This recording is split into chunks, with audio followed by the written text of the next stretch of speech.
समकालीन कवि थे। अब आप ये बताइए कि कैसे लगता है कि वो राजपूत थे? भाई करीब करीब 900 सालों बाद अगर ये बहस छिड़ती है कि वो राजपूत थे कि गुर्जर थे, तो बेहद गंभीर मसला है। देखिए, ये पूरा शब्दों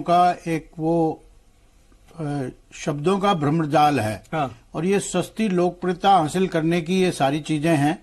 फिल्में जब भी कोई किसी इतिहास पुरुष पर बनती हैं, वहां कहीं जाति का सवाल नहीं आता है। हाँ। पृथ्वीराज चौहान जो थे वो अंतिम हिंदू सम्राट थे जिन्होंने समस्त भारतवर्ष पर शासन किया। बिल्कुल। और इसमें कोई नई चीज सिद्ध करने के लिए नहीं है कि वो गुर्जर थे, राजपूत थे। वो बिल्कुल क्षत्रिय थे और राजपूत थे। और आज भी अगर मिलिट्री का अपन वो देखते हैं, जहां मिलिट्री ऑपरेशंस की बात आती है, तो उसमें सारी जातियों का समावेश होता है। हाँ। वो कोई ऐसा नहीं होता कि कोई एक व्यक्ति होता है। हाँ। या उसकी कोई जाति होती है। आज भी जो हमारी आर्मी है, वहां हमको खाती की जरूरत भी पड़ती है, बड़ाई की जरूरत भी पड़ती है, मोची की जरूरत भी पड़ती है, नाई की जरूरत भी पड़ती है।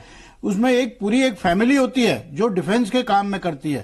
तो ये जो विवाद है, ये सस्ती लोकप्रियता हासिल करने का विवाद है। किन्हीं कुत्सित उद्देश्यों से आज इस बात को हजारों साल बाद उठाया गया है। ये बिल्कुल एक, जिसको कहना चाहिए कि जो अंग्रेज जिस तरह से भारत को तोड़ के गए, आज ये राजपूत और गुर्जरों की जो आपस की समरसता है, उसको तोड़ने की एक कहीं ना कहीं जो एक साजिश है। हाँ। और राजपूतों का और गुर्जरों का अगर आप हवाला दें तो सबसे बड़ा, अगर हिंदुस्तान में नहीं पूरे विश्व में अगर कोई एग्जाम्पल मिलता है तो वो पन्ना धाय का मिलता है, जिसने अपना पुत्र की बलि देकर के राजा के पुत्र को बचाया। बिल्कुल सही। तो ये जो चीजें हैं, हम एक दूसरे से जुड़े हुए हैं। यहाँ कोई ये कहने का और ये कोई डिबेट करने बात तो सही आपने बिल्कुल बराबर किया। हम भी मानते हैं कि हिंदू सम्राट थे, हम सब ऐसे पढ़े इतिहास में। लेकिन ये बताइए बहस छिड़ी क्यों?